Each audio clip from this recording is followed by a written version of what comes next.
الحمد لله رب العالمين، والصلاة والسلام على سيد الأنبياء والمرسلين وعلى آلہ وصحبہ اجمعین، اما بعد۔ میرے عزیز بھائیوں اور بہنوں، زندگی کا اصل حسن صرف دولت، شہرت یا عیش و آرام میں نہیں، بلکہ ایک دوسرے کے ساتھ اچھے تعلقات رکھنے میں ہے، اور انہی تعلقات میں سب سے قریب ترین رشتہ ہے پڑوسی کا۔ نبی کریم صلی اللہ علیہ وسلم نے فرمایا، من کان یؤمن باللہ والیوم الآخر فلیکرم جارہ، یعنی جو شخص اللہ اور آخرت پر ایمان رکھتا ہو وہ اپنے پڑوسی کی عزت کرے۔ یہ جملہ ایمان کا معیار ہے۔ نبی صلی اللہ علیہ وسلم نے ایمان کو صرف عبادت تک محدود نہیں رکھا، بلکہ اسے اخلاق، حسن سلوک اور سماجی تعلقات سے جوڑ دیا۔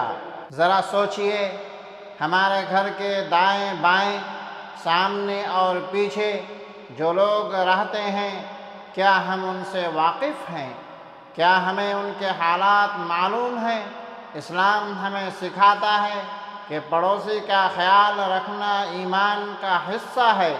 قرآن میں بھی اللہ تعالیٰ نے فرمایا، وَالْجَارِ ذِي الْقُرْبَى وَالْجَارِ الْجُنُبِ، یعنی قرابت دار پڑوسی ہو یا اجنبی، سب کے ساتھ احسان کرو۔ نبی صلی اللہ علیہ وسلم نے فرمایا، جبرائیل علیہ السلام نے پڑوسی کے بارے میں اتنی تاکید کی کہ مجھے گمان ہوا کہ پڑوسی کو وارث بنا دیا جائے گا۔ سوچئے، اگر جبرائیل علیہ السلام کسی بات کی بار بار تاکید کریں تو وہ بات معمولی کیسے ہو سکتی ہے؟ اسلام چاہتا ہے کہ پڑوسی ایک دوسرے کے سہارا، ساتھی اور سلامتی کا ذریعہ بنے۔ پیارے بھائیوں، پڑوسی کے حقوق صرف یہ نہیں، کئی ہیں۔ اس سے خوش اخلاقی سے پیش آنا، سلام کرنا، ملاقات میں مسکرانا، اگر وہ بیمار ہے عیادت کرنا، اگر خوشی ہو مبارک دینا، اگر غم ہو دلجوئی کرنا، تکلیف نہ دینا، شور سے، کوڑے سے یا بد کلامی سے، اگر وہ بھوکا ہو تو اپنے کمائے ہوئے میں حصہ دینا۔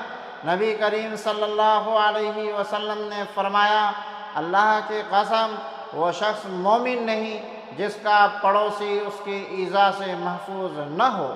ایک دن حضرت عبداللہ بن عمر رضی اللہ تعالیٰ عنہ نے ایک بکری ذبح کی۔ فرمایا، پہلے ہمارے یہودی پڑوسی کو دینا نہ بھولنا۔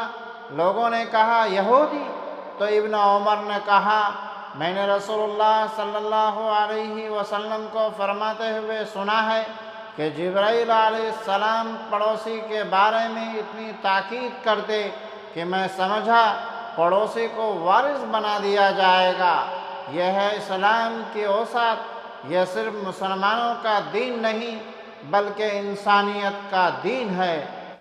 آج ہم اپنے محلوں میں جھگڑوں، نفرتوں، شور و شر اور ایک دوسرے کی بے خبری میں جی رہے ہیں۔ پڑوسی کے بچے بیمار ہوں، گھر میں جنازہ ہو جائے یا غربت کی چادر میں لپٹے ہوں، ہم بے پرواہ بنے رہتے ہیں۔ لیکن یاد رکھیے، ایمان صرف نماز، روزہ اور حج کا نام نہیں، ایمان یہ بھی ہے کہ آپ کے پڑوسی آپ کی موجودگی سے امن ملے۔ آئیے آج عہد کریں کہ ہم اپنے پڑوسیوں کے ساتھ صلح و خیر کا رشتہ بنائیں گے، ان کی خوشی میں شریک ہوں گے، ان کے دکھ میں کام آئیں گے اور ان کے لیے دعا گو رہیں گے۔ نبی کریم صلی اللہ علیہ وسلم نے فرمایا، جو اللہ اور آخرت پر ایمان رکھتا ہے وہ اپنے پڑوسی کی عزت کرے، جو اپنے پڑوسی کی عزت نہیں کرتا گویا اس نے اپنی ایمان کی حفاظت نہیں کی۔ یا اللہ ہمیں اپنے نبی صلی اللہ علیہ وسلم کی سیرت پر چلنے والا بنا، ہمیں اپنے پڑوسیوں کے لیے رحمت اور خیر کا ذریعہ بنا۔ ہمارے گھروں، گلیوں اور شہروں کو محبت اور سکون سے بھر دے، آمین یا رب العالمین۔ السلام علیکم ورحمۃ اللہ وبرکاتہ۔